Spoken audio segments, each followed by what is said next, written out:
Hello, my name is Thomas Yelloweyes with Night Train Pickleball, and today we're going to talk about, in video 2, we're going to talk about the next step in what we teach in the Night Train Pickleball Academy to work on just the basic pickleball stroke. So you remember in the first video, we talked about the movement coming from the shoulder, right? We're making the L, we're locking the wrist out, we have a relaxed elbow, and then we have our movement coming from the shoulder, okay? So then there's a drill that we do, it's kind of a warm-up drill that we do in both levels, but it's one to just help us really work on ball control, but also really making sure we're holding all of that together and the movement's coming from the shoulder. So this one right here will be a one where you'll see a lot of people start using their wrists. So this is the one that's really good for people to practice, because if they're watching the ball hit the paddle like they should be, then they're also going to notice if their wrist is moving, okay? So we're going to go ahead and demonstrate that now. So I'm going to have Steve take the ball, and he's going to, so he has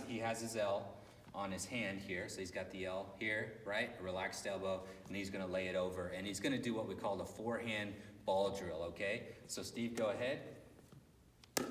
So there you go, easy enough, right?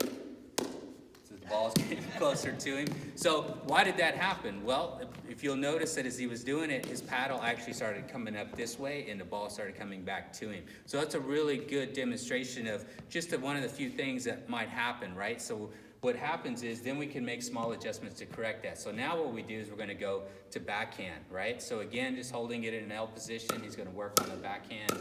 There we go. Just like that. You see he's got a little bit of off. There you go. So he's taking the wrist out of it, and now he's got a lot better control of it. All right, good, Steve. Good. Okay, so that's the backhand. And then, of course, once we start getting that down, then we move to alternating forehand and backhand. Now, keep in mind, a lot of the players, when they get started, they'll want to do the ball right up against them, right? And I always have to remind them, we're not playing pickleball right here, we're playing pickleball right out here. So I really work on having them keeping their arm extended. Again, elbow relaxed, movement coming from the shoulder, but keeping it out in front of them, because this is where we're gonna play the ball, right? So we're gonna do alternating. So Steve will get set up in his L, right? Here we go. Backhand, forehand, there we go. Good job. And that's it. Outstanding. So that is video number 2 on our 4-video series on the pickleball stroke. So that's the very first drill that we start doing in this series of drills, okay? Again, my name is Thomas Yelloweyes with Night Train Pickleball. Thanks for joining us today. We'll see you in the next video.